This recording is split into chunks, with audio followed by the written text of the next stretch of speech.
Period हूंदो आहे उन में ईस्ट्रोजन ब्रेस्ट कैंसर जा चांसेस वधी वेंदा आहिनि।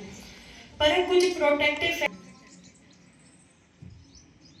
अच्छा इन्हनि रिस्क फैक्टर्स खे असां कीअं मीन्स असांजो अहिड़ियूं हूंदियूं आहिनि जेके इनखे एडिक्टिव हूंदियूं आहिनि उहो घटि कराए सघूं था।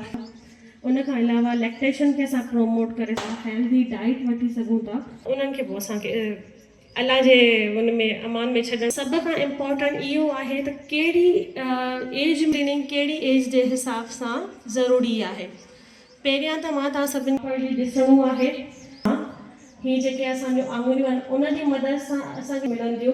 इन खां खे फॉलो करे तव्हां हिन बीमारी खां इलाही हद ताईं पंहिंजे पाण खे महफ़ूज़ रखी सघो। हू असांखे ब्रेस्ट कैंसर टाइमली डायग्नोस करे ॾेई सघनि था।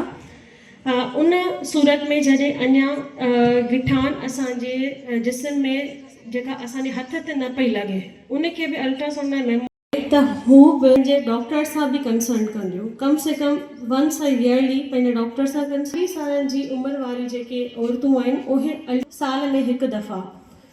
उन खां अलावा अगरि 40 खां वॾियूं आहिनि औरतूं उहे डॉक्टर सां। उन खां सवाइ अगरि अल्ट्रासाउंड ते का अहिड़ी शइ डिटेक्ट थिए थी या कोई डाउट आहे, फैमिली हिस्ट्री स्ट्रॉन्ग आहे त बि ईअं नाहे कराइणी, उन जे लाइ डॉक्टर जी कंसल्टेशन। अल्ट्रासाउंड ऐं मैमोग्राफी मेन टूल